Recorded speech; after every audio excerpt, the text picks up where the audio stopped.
नमस्कार मित्रांनो, मी सिद्धोदन दिलीप आंबेगावे स्वागत करतो तुमचं दिशा युनिव्हर्सिटी या उपक्रमामध्ये. दिशा युनिव्हर्सिटी या उपक्रम भंडारा जिल्ह्याचे पोलीस अधीक्षक श्री नुरुल हसन सर यांच्या कल्पनेतून निर्माण झालेला नाविन्यपूर्ण उपक्रम आहे. या उपक्रमाच्या माध्यमातून भंडारा जिल्ह्यातील जे होतकरू विद्यार्थी आहेत, जे गरीब विद्यार्थी आहेत, जे शेतकऱ्यांचे मुले आहेत, जे कामगारांचे मुले आहेत, ज्यांची परिस्थिती नाही आहे पुणे किंवा दिल्ली इथे जाऊन शिकण्याची, अशा विद्यार्थ्यांसाठी दिशा उपक्रमाच्या माध्यमातून निशुल्क आणि मोफत मार्गदर्शन केलं जातं. तसेच क्लासेस सुद्धा दिले जातात. याच माध्यमातून दिशा उपक्रमाच्या माध्यमातूनच या ठिकाणी आपण विद्यार्थी जे डिमोटिवेट होत असतात त्यांना सातत्यानं मोटिवेट करण्यासाठी आम्ही एक सिरीज सुरू केलेली आहे. त्या सिरीजचं नाव आहे मी कसा घडलो. मी कसा घडलो या सिरीजचा आज 4था भाग आहे.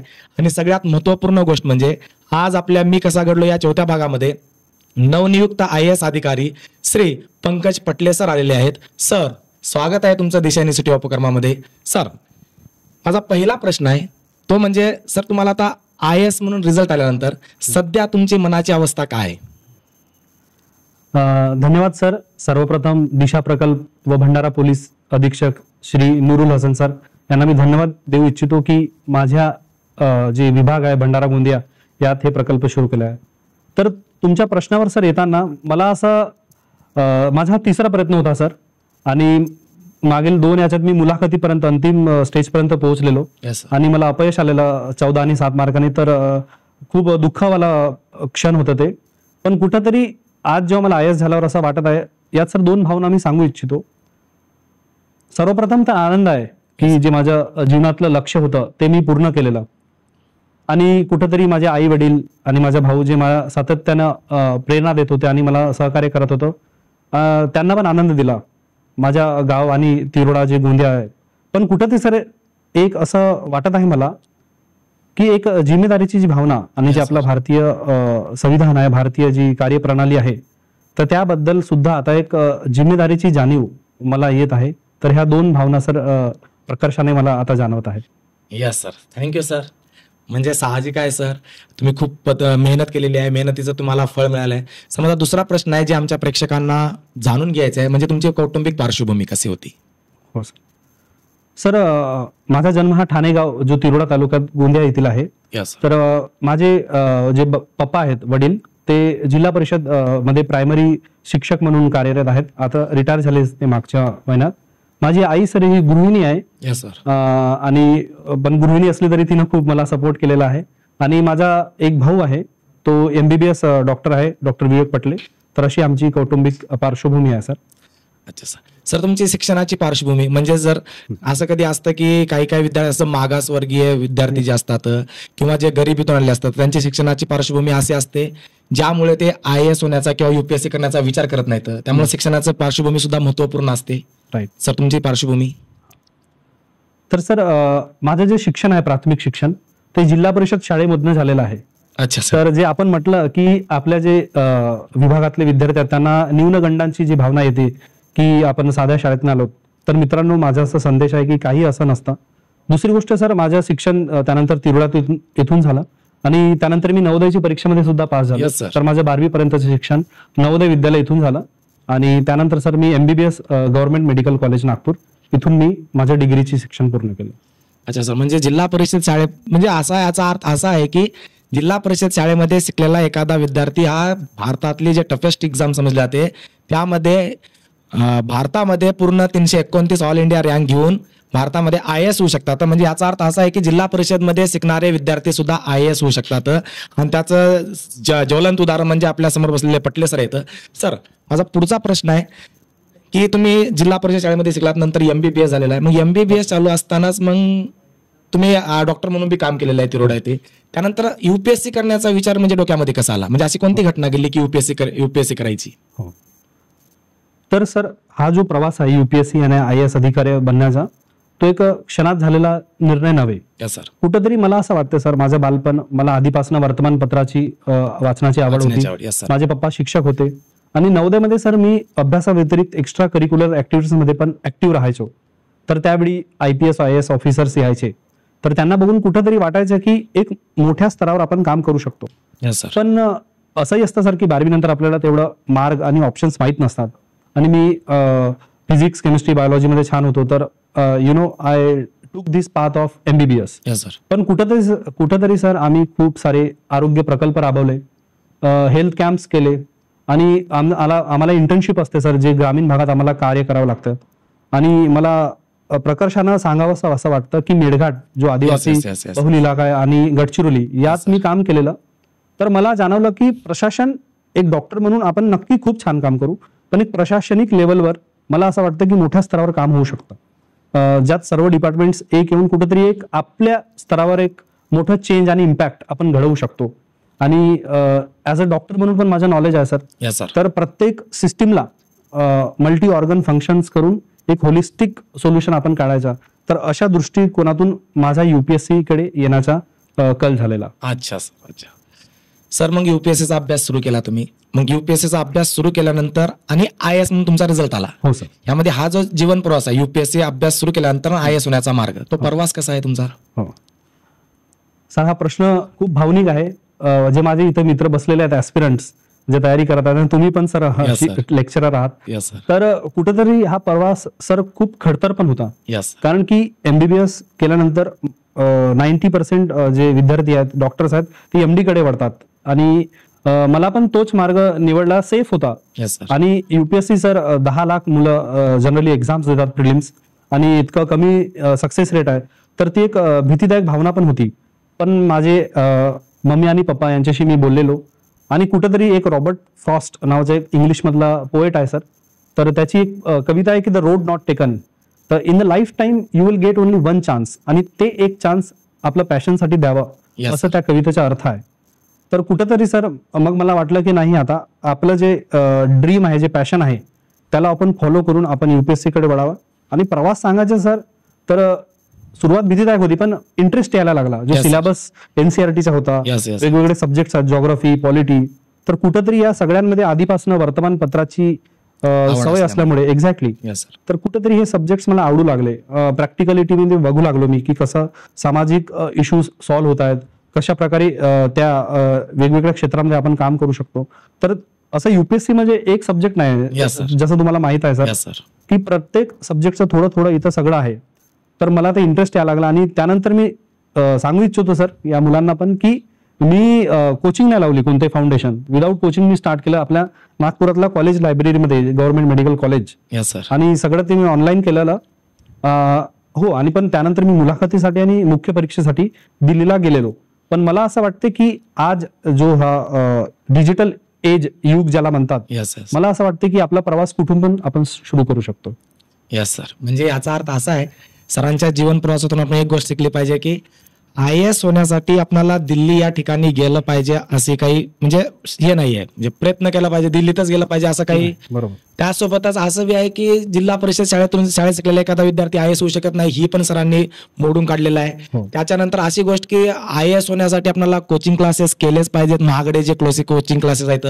आणि सगळ्यात महत्वाची गोष्ट म्हणजे काही विद्यार्थ्यांची अशी पण बॅकग्राऊंड असतं ज्याच्यामध्ये आर्थिक परिस्थिती नीट नसल्यामुळे आपण क्लास बी नाही करू शकत. त्यामुळे सरांनी ह्या सगळ्या गोष्टी ज्या काही निगेटिव्ह पॉईंट आहेत त्या पूर्ण बाजूला करून आपल्या पुढे IAS म्हणून उभे आहेत. सर तुमचं अभिनंदन सर, एवढ्या खडतर प्रवासातून तुम्ही आलात. सर अभ्यास सुरू केल्याच्या नंतर UPSCचा अभ्यास सुरू केला, पहिल्याच प्रयत्नामध्ये रिझल्ट येत नाही सर, सहसा येत नाहीत. ओके, त्याच्यानंतर तुमचा पण सर तिसऱ्या प्रयत्नामध्ये रिझल्ट आला. तुम्ही पहिल्या प्रयत्नामध्ये इंटरव्ह्यू पर्यंत गेला, नंतर दुसऱ्या बी, नंतर तिसऱ्या प्रयत्नामध्ये सर तुम्ही 329वा ऑल इंडिया रँक घेऊन IAS झालात. मग जर समजा रिझल्ट गेल्यानंतर जे डिप्रेशन किंवा टेन्शन येतं, त्याला तुम्ही कशा पद्धतीने हँडल केलात? ज्या प्रकारे तुम्ही खरं म्हटलं सर की खूप दडपणाचा तो क्षण असतो. Yes sir. कारण की मी पहिल्या प्रयत्नात प्रिलिम्स दिला, मेन्स दिला, तर सगळ्यांना वाटलं एक अपेक्षा येतात की बा, आणि त्यातल्या त्यात मी लहानपणापासून एक अभ्यासातला हुशार विद्यार्थी होतो. पण सर जेव्हा 14 मार्कांनी दुसऱ्या प्रयत्नात 7 मार्कांनी हुकलेलं, तर मला खूप वाईट वाटलेलं सर. मी अक्षरशः रडलो. पण कुठेतरी मला असं वाटतं की लाईफ तसंच आहे सर, की every time you won't get a win. I think you have to lose some small battles to win a large war. तर यात सर मी सांगू इच्छितो की माझे जे छान मित्र आहेत, स्पेशली GMC मधले MBBS, यस सर, तर त्यांच्याशी मी बोलायचो. आणि मग मला ते पुन्हा विश्वासात घ्यायचे की नाही पंकज, तू अजून छान करू शकतो, तुझ्यात इतकं क्षमता आहे, तू इतक्या शेवटच्या स्टेज पर्यंत आलेला आहे विदाऊट कोचिंग करता. तर ते म्हणे की तू ट्राय कर. आणि स्पेशली माझी मम्मी पण खूप मला सांभाळायची तू म्हणायची तू कर, तू छान 6 अटेम्प्ट असतात, तू दे म्हणे पूर्ण, आपण बघू. आणि कुठंतरी मला स्वतःवर पण असा विश्वास यायला लागला होता सर की इतकं आपण कमी याच्यातून आलेलो, जे रिसोर्स नसताना, तर मला असं वाटतं की थोडं जस्ट पुश नीड आहे. यात आणखी एक गोष्ट सांगू इच्छितो सर की कुठेतरी मला असं वाटतं एक स्पिरिच्युअलिटी अँगल नक्की असायला पाहिजे, तुम्ही कोणत्याही याच्यातला असा. जसं मी 2 सांगू इच्छितो, स्पेशली जे गौतम बुद्ध आहेत त्यांची जी फिलॉसॉफी आहे की जो मध्यम मार्ग असावा, एकदम आनंदामध्ये एकदम अति आनंद नको आणि दुःखात एकदम अति आनंद दुःख नको, कुठेतरी ते एक मिडल पाथ ज्याला असं म्हटलं ते फॉलो करायचं. दुसरी गोष्ट मग जे गीतेमध्ये पण म्हटलेलं आहे की कर्म करते रहिए आप, लेकिन ज्यादा फल की अपेक्षा ना करे. तर कुठेतरी त्याच आपण मार्गाने चालत राहतो सर. आणि मला असं वाटते की थोडं नशीब, देवाची कृपा आणि सगळ्यांचा आशीर्वाद या ह्यानं त्या दडपणातला मी प्रवास काढलेला. म्हणजे सातत्यानं अभ्यास करत असताना टेन्शन, डिप्रेशन येत जातं, पण त्यासोबत त्याला जोड म्हणजे आध्यात्मिक पण आहे.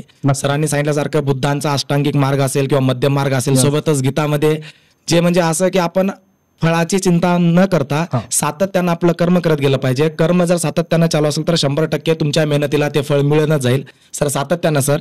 त्यानंतर सर सगळ्यात महत्वाची गोष्ट म्हणजे UPSCची जे भारतीय विद्यार्थ्यामध्ये म्हणजे भारतामध्ये विद्यार्थ्यामध्ये त्यातल्या त्यात आपण गोंदिया जिल्ह्यातले आणि हा जिल्हा महाराष्ट्राच्या पूर्ण पूर्व भागामध्ये आणि त्यातल्या त्यात पूर्ण मागास जिल्हा असा समजला जातो, बरोबर. त्यामध्ये UPSC बद्दल जे विद्यार्थ्यामध्ये भीती निर्माण झालेली आहे की जी भीती आहे ती खरंच UPSC तेवढी अवघड आहे का? जसं की इंग्रजीची सुद्धा भीती आहे विद्यार्थ्यामध्ये, तसं तुमच्या नजरेतून. तर सर हा जो प्रश्न तुम्ही खूप छान विचारलेला आहे, त्यात आपण जर खोलात जाऊन विचार केला तर मला असं वाटतं की UPSC नक्की अवघड आहे डेफिनेटली, परंतु अशक्य नाहीये. Yes sir. UPSC ला अवघड काय बनवतं सर? सर्वात आधी तर जे बसणाऱ्यांची विद्यार्थ्यांची संख्या आहे ती लगभग 10 लाख विद्यार्थी बसतात पूर्व प्रिलिम्सला आणि सिलेक्ट होतात फक्त थाउजंड्स. तर कुठंतरी हा जो सिलेक्शन रेट आहे तो वर्ल्ड मधला सर्वात कमी आहे. Yes sir. म्हणून ह्या परीक्षेला ती कठीण बनवतं. दुसरी गोष्ट जो तुम्ही जिल्हा आणि गोंदिया काढलेला सर, तर हा प्रश्न मला इंटरव्ह्यू मुलाखतीमध्ये पण विचारलेला. आणि कुठेतरी UPSC एक अशी परीक्षा आहे सर की तुम्ही कोणत्याही बॅकग्राऊंडचे असोत. Yes yes. जसं आता अन्सार शेख जे माझे सिनियर होते IAS ऑफिसर 21व्या वर्षात, किंवा बिरदेव डोने जो माझा मित्र ह्या वर्षी लागलेला मेंढपाळ होते, तर UPSC अशी त्यांची रेप्युटेशन आहे की ते सगळ्यांना चान्स देतात. आणि तुमचं बॅकग्राऊंड कोणतेही असो, तुमचा जिल्हा कोणताही असो, they will give you justice. Yes sir. The need is की तुम्हाला आपला हार्डवर्क पुट करायचं, मेहनत करावी लागेल, सातत्य जे तुम्ही म्हटलं ते कन्सिस्टन्सी ठेवायची आणि प्रॉपर गायडन्स. मला वाटतं ह्या त्रिसूत्री जर जुळले तर मला वाटतं UPSC मध्ये यश मिळवणं नक्की सोपं आहे.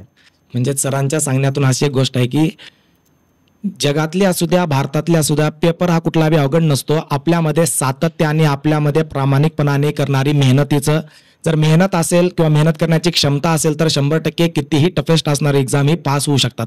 आणि ते म्हणजे सरांनी करून पण दाखवलेलं आहे.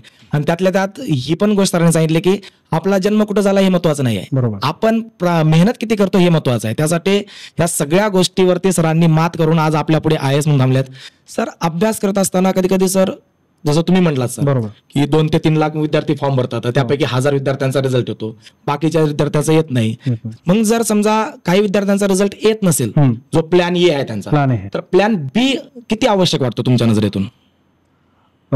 मला असं वाटतं सर, हा जो ऍज अ लेक्चरर म्हणून तुम्ही पण मला सहमत व्हाल, मला असं वाटतं की प्लॅन B असणं खूप आवश्यक आहे. मला तर वाटतं की it's a necessity before going to UPSC और कॉम्पिटेटिव्ह एक्झाम्स. तर माझा प्लॅन B सर, माझ्या बाबांशी माझ्या बोलणं झालं होतं जेव्हा 12वी नंतर, तर MBBS करण्यामागे हा एक कारण पण होता की आपलं जर नाही झाला UPSC मध्ये तर एक डॉक्टर म्हणून तरी आपण एक प्रतिष्ठित व्यवसायात राहू. तर माझ्या मित्रांना जिथे बसलेल्या आहेत त्यांना पण मी सांगू इच्छितो की एक एक्झाम तर तुम्ही फोकस करा 90%, बट 10% तुम्ही बाकी स्किल्सकडे आपल्या, जसं उद्योजक असो किंवा आपलं आर्टिफिशियल इंटेलिजन्स जे येत आहे, किंवा फक्त एका परीक्षेवर फोकस न करता, आता इतक्या साऱ्या परीक्षा येतात सर, तुम्ही आता लातूरचे आहात, मी सांगू इच्छितो पश्चिम महाराष्ट्रात खूप जागरूकता आहे बरं ह्या विषयाबद्दल. कुठेतरी आपल्याला फॉर्म्स पण माहित नसतात किंवा त्या परीक्षेत का साध्या असून पण आपल्या क्षमता असून पण आपण त्यात अप्लाय नाही करत. तर मला असं वाटतं एक प्लॅन A ठेवून ह्या 10-20% गोष्टी आपल्या दुसऱ्याकडे ठेवून एक बॅकअप आधी मिळवून, आणि कारण की मला असं वाटतं सर की माणसानं आयडियलिस्टिक तर राहावं, पण कुठेतरी pragmatism, the practicality should be there in life. So that's my message. Yes yes yes. म्हणजे म्हणजे याचा अर्थ असा नाही आहे की आपण जे स्वप्न बघितलेलं आहे ते स्वप्न सोडून द्यायचे आहे. फक्त कसं होतं, कधी कधी आपण मेहनत खूप करतो, बरोबर, कुठल्या तरी असं समजा दुर्भाग्याने आपला रिझल्ट कधी येत नाही. राईट. म्हणजे जर प्लॅन ए जर सक्सेस नाही झाला तर आपण एवढं तरी आपल्यामध्ये तशा पद्धतीनं क्षमता निर्माण केली पाहिजे की आपण प्लॅन बी मध्ये तरी कुठे गेलं पाहिजे. बरोबर. त्यासाठी सातत्यानं सोबत एक प्लॅन बीचा आपण विचार करा विद्यार्थ्यांनो.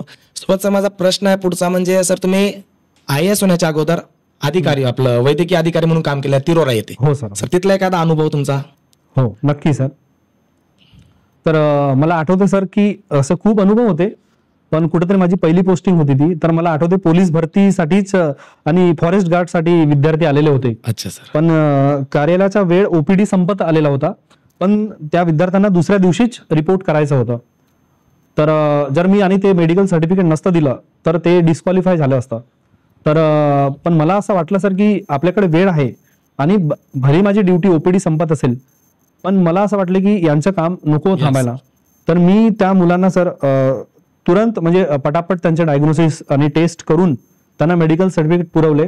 आणि मला इतका आनंद झाला सर, त्या विद्यार्थ्यांपैकी 2-3 विद्यार्थ्यांचं सिलेक्शन झालं आणि त्यांनी मला थँक्यू म्हणून पाठवलं की सर थँक्यू, तुम्ही त्यावेळी आमची इतकं हे केलं. तर कुठेतरी सर हे काही एक्स्ट्राऑर्डिनरी नाही आहे, काही हे नाही आहे, पण मला असं वाटतं ह्या छोट्या छोट्या गोष्टी. आणखी एक गोष्ट मी सांगू इच्छितो मला आठवलेलं की एक बहुतेक आदिवासी जोडपं होतं सर, त्यांची पहिली प्रेग्नन्सी होती. अच्छा. आणि ती थोडी हाय रिस्क वाले होतं, पण दुसऱ्या दिवशी त्याची रोजी जाईल म्हणून तो जो आदिवासी युवक होता तो आपल्या पत्नीला रेफर नव्हता करत गोंदियाला, कारण की त्या बाईला त्या जो जोडपं होता, नवजात शिशु होणार होता, त्याला खूप गरज होती पेडियाट्रिशियनची, गायनेकोलॉजिस्टची. तर मी त्याला पूर्ण 1 तास समजवलं त्याला एकदम. थोडे बहुत आम्ही सगळे जे हॉस्पिटल नर्सेस आणि जे स्टाफ होता आम्ही त्याला थोडं आर्थिक मदतही केली आणि त्याला म्हटलं बाबा तुझी रोजी जाऊ दे, पण तू ह्या मुलासाठी जा तू गोंदियाला. आणि सर इतकं छान वाटलं, तो जेव्हा परत आला त्याला मुलगा झालेला आणि आमच्यासाठी पेढे घेऊन आलेला. आणि ते मला असं आनंदाश्रू सारखं वाटलं की प्रत्येक कोणतेही क्षेत्र असो मित्रांनो, म्हणजे मला असं वाटतं की थोडं एक जी सिम्पॅथी असतं, जे मनातलं एक हळवेपणा, दयाळू असतं, कुठेतरी ते समोर राहिलं ना, I think that's about life. एवढं काही मोठं नसतं, फक्त समाधानी आयुष्य जगायचं. तर ह्या 2 गोष्टी मला आठवल्या. Yes sir, yes sir, thank you sir. मित्रांनो, एक सगळ्यात महत्वाची गोष्ट म्हणजे सर आज आपल्या पुढे IAS म्हणून आहेत. सरांचा सांस्कृतिक आणि क्रीडा सहभाग सुद्धा अतिशय उत्तम आहे. त्यातल्या त्यात सरांना गाण्याची खूप आवड आहे आणि सरांचं मॉक इंटरव्ह्यू बघताना सरांनी गाणं पण म्हणलेलं आहे सर. थँक्यू. सोबतच MUHS स्पर्धेमध्ये संगीत गायक श्रेणीमध्ये प्रथम विद्यापीठ स्तरान मिळालं आहे सरांना. अवयवदान या विषयावर स्ट्रीट प्ले विजेत आहेत सर.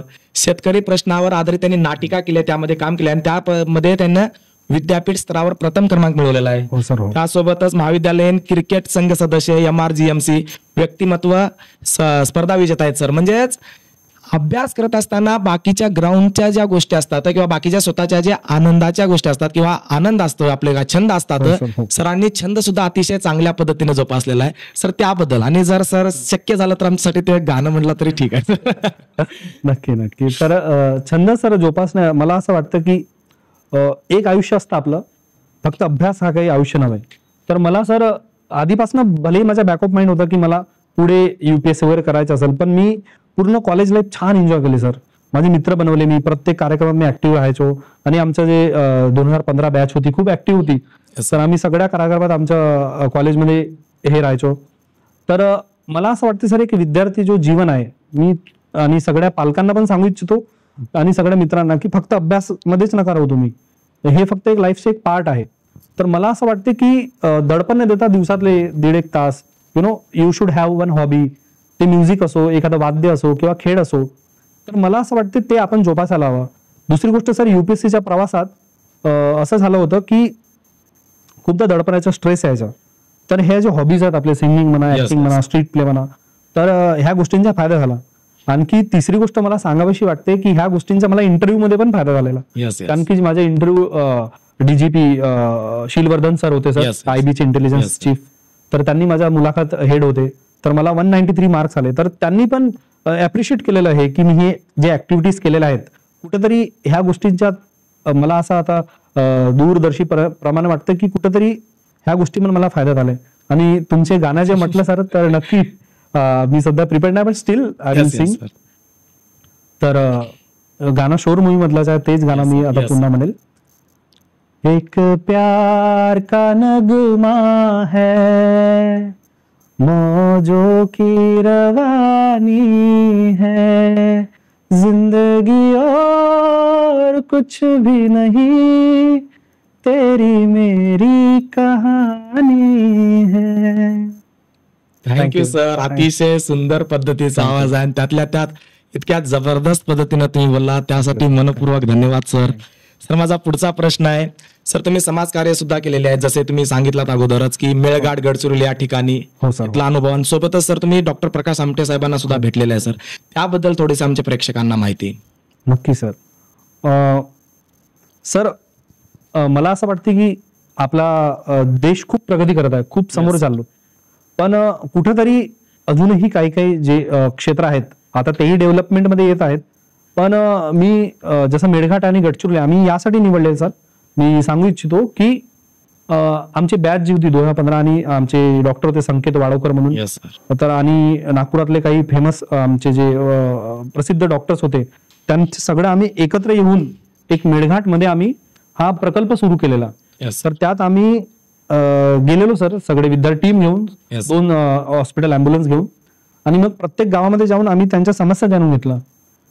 तर त्यांना खूप आत्मिक भावना वाटली की नागपुरातून मोठे डॉक्टर्स आले आहेत आणि आमच्याबद्दल विचारत आहेत. त्यांचे मग डाटा आम्ही जमा केलेला सर, आणि दॅट डाटा वी कलेक्टेड, आणि त्यानंतर आम्ही त्यांचे सिम्पटम, डायग्नोसिस, ट्रीटमेंट सगळं लिहून घेतलं, आणि मग एक दिवशी दिवस ठरवला आम्ही, आणि त्या दिवशी मोठे डॉक्टर्स बोलवले, सुपर स्पेशलिस्ट आणि स्पेशलिस्ट डॉक्टर्स नागपूरमधून आणि अमरावतीमधून. आणि मग त्या जे रुग्ण आहेत, जे ग्रामीण आदिवासी आहेत, कोरकू आदिवासी असतात तिथं, तर त्यांना आम्ही पुन्हा अँब्युलन्स घेऊन गेलो आपल्या, आणि त्या दिवशी त्यांना दिलं, त्यांना जीवनावश्यक वस्तू दिले, आणि ज्यांना ऑपरेशन्सची गरज होती त्यांना आम्ही नागपूरमध्ये घेऊन गेलो. आणि सर हा प्रकल्प इतका यशस्वी झालेला की त्यानंतर पण हा प्रकल्प जे ज्युनियर बॅचेस येत आहेत त्यांनी सुरू ठेवलेला. तर कुठंतरी मला असं वाटतं की तो एक टर्निंग पॉईंट म्हणू शकतो. सेकंड जो तुम्ही मला घटना विचारली डॉक्टर प्रकाश आमटे, तर सर मी पण डॉक्टर आणि सर पण डॉक्टर, तर मला एक त्यांच्याबद्दल अतिशय हे होतं की हेमल कसं सारख्या दुर्गम क्षेत्रात जाऊन त्यांनी काम केलेलं आहे, आणि त्यांचे जे प्राणी मात्रासाठी काम आहे, आदिवासी माडिया गोंड नावाचे जे आदिवासी आहेत जे छत्तीसगड आणि तेलंगणा आणि महाराष्ट्र ह्यात त्रिसूत्री बॉर्डरवर आहे. तर त्यांची पण जर्नी मला खूप प्रेरित केली. माझे खूप छान डॉक्टर आहेत डॉक्टर आशिष खोने, त्यांच्यासोबत पण मी त्यांच्या हॉस्पिटलमध्ये पूर्ण काम बघितलं. तर मला असं वाटतं सर ह्या गोष्टी मी स्वतःसाठी तर केलंच की माझ्या एक अनुभवात वाढ व्हावी म्हणून, पण मला असं वाटते की तुम्ही कोणत्याही क्षेत्रात असो, be it engineer, be it CA, be it doctor, और फॉर दैट जैसे शमशेर भाई कैमरामैन है, तो मुझे लगता है कि इन्होंने अपने स्किल्स जो प्रैक्टिकलिटी है उसमें जाके अपने स्किल्स को अपग्रेड करना चाहिए. तभी आपको क्या होगा, जितना पैशनेटली काम करेंगे ना तो आगे जाके आपको यश मिलेगा और आपका जो थॉट प्रोसेस है वो काफी डेव्हलप होगा. तर म्हणायचं असं झालं सर की मला वाटते की हे प्रॅक्टिकल जे एक्सपिरियन्स आहेत खूप महत्वपूर्ण आहेत. तर सर थँक्यू सर. म्हणजेच काय तर सरांनी प्रत्येक गोष्ट जोपासलेली आहे, मग ते अभ्यास करताना असेल, ते ग्रामीण भागातून येणं असेल, सोबतच सरांचे जे काही छंद आहेत ते सुद्धा जोपासलेले आहेत, सरांच्या ज्या आवडी आहेत ते सुद्धा जोपासलेले आहेत, आणि सगळ्यात महत्वाची गोष्ट म्हणजे सरांच्या मनातून जे समाज कार्य करण्याची आवड होती त्यांनी ते सुद्धा सरांनी जोपासलेले आहे, आणि सोबतच सरांचं जे स्वप्न होतं IAS होण्याचं ते सुद्धा पूर्ण केलेलं आहे. म्हणजेच एखादा आदर्श व्यक्ती कसा असला पाहिजे किंवा एखाद्या व्यक्तीकडे बघितल्यानंतर हा मला ह्या सरांसारखं बनायचे आहे, तर सर्वच्या सर्व गुण सरांमध्ये आपल्याला दिसतात. सर खरंच सर तुम्ही तुमच्या व्यक्तिमत्व अतिशय उत्तम आहे सर. सर माझा पुढचा प्रश्न जोडू इच्छितो. मी तर आणखी विद्यार्थी आहे सर, आणि जस्ट मी सर्व्हिस मध्ये एंटर करत आहे, तर आदर्श वगैरे तर सध्या नाही, मी पण एक विद्यार्थी याच्यातच आहे, आणि मला असं वाटतं लाईफ टाईम स्टुडंट राहून मी छान काम शिकत राहणार, करत राहणार. तर thank you for your kind words. Yes sir, thank you sir. Sir सध्या आता अजून जिल्हाधिकारी म्हणून कार्यरत झाले नाही, तर माझ्या मते सर 25 ऑगस्टला ट्रेनिंगसाठी जाणार आहेत. ओके, प्रशिक्षणासाठी मसुरी या ठिकाणी 25 ऑगस्टला जाणार आहेत. सर ट्रेनिंग झाल्याच्या नंतर तुम्ही जिल्हाधिकारी म्हणून कार्यरत व्हालच. जेव्हा तुम्ही जिल्हाधिकारी म्हणून कार्यरत व्हाल, तुमच्या आता सध्या डोक्यामध्ये कोणकोणत्या कल्पना आहेत की मला मी जिल्हाधिकारी म्हणून झाल्यानंतर ह्या गोष्टी करायच्या आहेत? नक्की सर. तर एव्हरीथिंग इज नॉट परफेक्ट. ठीक आहे, तुम्हाला तिथं रिसोर्सचा थोडा इश्यू येईल, पण माझ्या लेवलवर जे काम राहील सर, माझ्या स्तरावर मी ते नक्की पूर्ण करणार. तर काही कल्पना जे तुम्ही मला विचारला, तर सर्वप्रथम मला असं वाटते की शिक्षण जे आहे कुठेतरी, आता मी दिल्लीला बघून आलेलो आणि पुण्यात पण जाऊन आलेलो, तर मला असं वाटतं की थोडं शिक्षण सोबत जे नॅशनल न्यू एज्युकेशन पॉलिसी 2020 जी आणलेली आहे Yes, yes. ते खूप छान आहे. तर त्यातले जे एलिमेंट्स आहेत ते इम्प्लिमेंट करायचे, मतलब classroom study, theoretical knowledge plus practical knowledge, कारण की ते भविष्य पिढीसाठी, जसं डॉक्टर अब्दुल कलामांनी माय ड्रीम 2020 लिहिलेलं आहे, यस सर. अग्निपंख पुस्तक लिहिलं आहे, तर मला असं वाटतं ते माझं सर्वात प्रथम हे राहील. सेकंडली सर, मला असं वाटतं की जे युथ आहे त्यांच्यासाठी थोडं म्हणजे औद्योगिक संधी उपलब्ध Yes, sir. करून देण्यासाठी मी नक्की प्रयत्न करेल. आणि तिसरी महत्वाची गोष्ट, मी स्वतः डॉक्टर आहे, तर मला असं वाटते की हेल्थ आणि 60% ऑफ डेथ्स आर हॅपनिंग, जे हार्ट डिसीज आहेत, कॅन्सर्स आहेत, डायबिटीज आहेत, तर मला असं वाटतं त्या अनुषंगाने पण मी खूप कार्य करणार. आणि कुपोषण झालं किंवा महिलांचे आरोग्य झालं, तर ह्या सगळ्या छोट्या छोट्या गोष्टीवर मी काम करून जे पण माझ्यानं होईल, जे मला रिस्पॉन्सिबिलिटी मिळेल, यस सर. त्याला मी नक्की पूर्ण करायला प्रयत्न म्हणजे करेन. जे कोणतं कार्य मिळेल त्यांना न्याय देण्याचा नक्की. 100% प्रयत्न करतील सर. आणि सगळ्यात महत्वाची गोष्ट म्हणजे सर ज्या ठिकाणी कार्यरत होतील 100% तिथं लोककल्याणकारी व्यवस्था आणि सर्वसमावेशक धोरण 100% सरांच्या कार्यातून येईलच. सर, माझा एक, मी नेहमीच इंटरव्ह्यू घेताना प्रश्न विचारत असतो, Sure. आणि सगळ्यात महत्वाची गोष्ट म्हणजे हा प्रश्न अतिशय महत्वपूर्ण आहे प्रेक्षकांच्या नजरेतून पण आणि समाजामध्ये जीवन जगत असताना. Sure. सर, शिक्षणाचं महत्व किती आहे व्यक्तीच्या आयुष्यामध्ये, समाजात जगताना किंवा देशामध्ये एक नागरिक म्हणून जगताना? नक्की नक्की सर, मला असं वाटते की एक अँड्रू कॉर्नेजी नावाचे एक उद्योजक होते अमेरिकेत. Yes sir. तर he was the richest person, जगातला सर्वात श्रीमंत व्यक्ती होते ते. तर एक वयानंतर त्यांनी जेव्हा संपत्ती जमवली, तर त्यांनी प्रत्येक गावात अमेरिकेच्या लायब्ररी सुरू केलेली. तर असं म्हणतात की America is one of the develop nation because their education was too much develop तेव्हापासूनच, 18व्या 19व्या Yes, sir. शतकापासून. सेकंडली म्हणजे डॉक्टर बाबासाहेब आंबेडकरांचं जे एक वाक्य आहे की शिक्षण एव्हाचे दूध, एक्झॅक्टली. Yes, yes. तर मला असं वाटतं, आणि श्रीकांत जिचकार जे माझ्या कॉलेजमधनं होतं, इंडियातल्या सर्वात जास्त डिग्री घेतलेल्या आहेत, किंवा स्वामी विवेकानंद असो, तर मला असं वाटतं की सर, प्रत्येक जो व्यक्ती आपल्या क्षेत्रात पुढे आलेला आहे, शिक्षण म्हणजे फक्त थेरॉटिकल नॉलेज नाही बरं, शिक्षण म्हणजे मुद्देसूद अभ्यास कोणत्याही क्षेत्रातला. तर मला असं वाटतं शिक्षण खूप आवश्यक आहे, कारण की कुठंतरी एका वयानंतर सर तुम्हाला जे न्यूरॉन्स आहेत ते डेव्हलप होतात. Yes. तर यासाठी शिक्षण देणे खूप गरजेचं आहे, यासाठी की त्याला वैचारिक क्षमता वाढेल, त्याच्या अवतीभोवती काय घडत आहे ते त्याला Yes, sir. कळेल. दुसरी गोष्ट, जे ऑब्झर्वेशन स्किल आहे ते शिक्षणाने डेव्हलप होईल.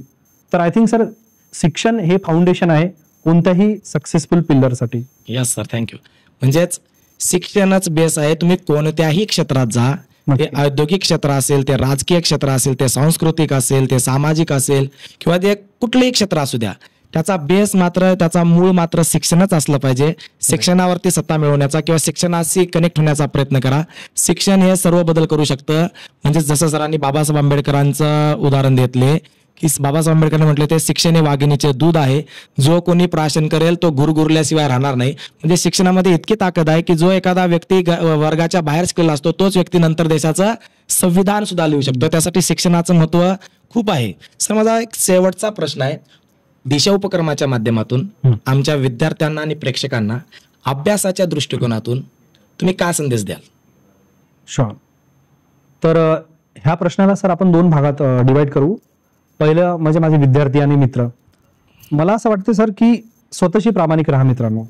कुठंतरी जेव्हा आपण झोपायला जातो ना, तेव्हा आपल्याला कळून येते की आपण काय केलेलं दिवसभरात, तर त्याच्याशी अप्रामाणिकपणा नको. कुठंतरी ॲज अ डॉक्टर म्हणून मी तुम्हाला एक प्रॅक्टिकल टिप्स पण देऊ शकतो की 8x3 24 तास असतात. Yes sir. तर मला एक सरांनी सांगितलं होतं 8x3, 8 तास अभ्यास, यस सर. 8 तास इतर घरातल्या गोष्टी किंवा तुमची हॉबी स्किल्स, आणि 8 तास झोप. झोपेला बिलकुल कॉम्प्रोमाइज नका करू. Yes sir. आणि कुठेतरी एक्झाम जर जवळ येईल तर 8 चे 10 तास होऊ शकतात, but 8x3 that should be your ideal Mantra. Thirdly असं मला वाटतं सर की बी कॉन्फिडंट. Yes sir. कुठंतरी मला असं वाटतं की आपण थोडं स्वतःला कमी समजून घेतो, पण आपल्यात खूप क्षमता आहे मित्रांनो. आता बिरदेव डोने म्हणा, आता माझे मित्र ग्रामीण भागातून आलेला आहे, आपण सगळे ग्रामीण भागातून, मी आहो. तर मला असं वाटतं की थोडा आत्मविश्वास आपण ठेवावा आणि प्रॉपर गायडन्स आणि मेंटॉरशिप ठेवायची है ना. आणि थर्डली मला असं वाटतं की पॅरेंट्सचा खूप रिस्पेक्ट करा. मला असं वाटतं की तुम्ही त्यांनी जे सांगितलं त्यानुसार चला, त्यांना विश्वासात घेऊन कोणताही निर्णय घ्या. तर हे झालं माझ्या विद्यार्थी मित्रांसाठी. आणि बाकीच्या अभ्यासाच्या गोष्टी आहेत सर, मी अवेलेबल राहीलच छोट्या छोट्या डाऊटसाठी असो किंवा एक स्पेसिफिक परीक्षेसाठी. माझे पण मित्र आहेत, त्यांना पण बोलेल. आणि कमिंग टू द जे जनरल ऑडियन्स आणि प्रेक्षक आहेत आपल्या चॅनल्सचे, त्यांना मी सांगू इच्छितो की थोडं स्वतःच्या हेल्थकडे लक्ष देऊन, एक जे मेंटल हेल्थ आहे मला असं वाटतं त्याकडे लक्ष देऊन थोडं डिजिटल ऍडिक्शन कमी करायचं, कारण की खूप ह्यात आपण बघत आहोत. दुसरी गोष्ट, आपल्या विद्यार्थ्यांना, आपल्या पाल्यांना तुम्ही अधिकचं दडपण नका देऊ. त्याचं जे पॅशन आहे, त्याची जे खरंच इच्छा आहे त्यामध्ये त्याला पुढे पाठवा. आणि thirdly, life is all about satisfaction. म्हणून काही असो, कुठेतरी समाधानी राहा, असा माझा संदेश राहील. अच्छा सर, सरांनी सांगितलेल्या माहितीवरून मला एक अजून एक प्रश्न विचारायचा सरांना. सर, तुम्ही दिशा उपक्रमामध्ये आलात, तुम्हाला दिशा उपक्रम कसा वाटला? नाही, खरंच सर, ही खूप छान संकल्पना आहे.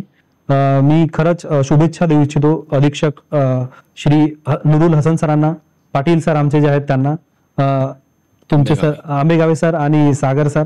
तर all the best to your team आणि पुढे पण शुभेच्छा सगळ्या विद्यार्थ्यांना. Thank you. Thank you sir. Sir, 25 August पासून मसुरी या ठिकाणी प्रशिक्षणासाठी जात आहेत. त्यानंतर सर तुम्हाला पुढील आयुष्यासाठी खूप खूप शुभेच्छा. थँक्यू. तुमच्या हातातून जास्तीत जास्त लोककल्याणकारी राज्य निर्माण हो, याच शुभेच्छा आणि सदिच्छा सर. धन्यवाद सर, तुम्ही दिशा उपक्रमाला आणि आमच्या उपक्रमाची शोभा वाढवली. थँक्यू. थँक्यू.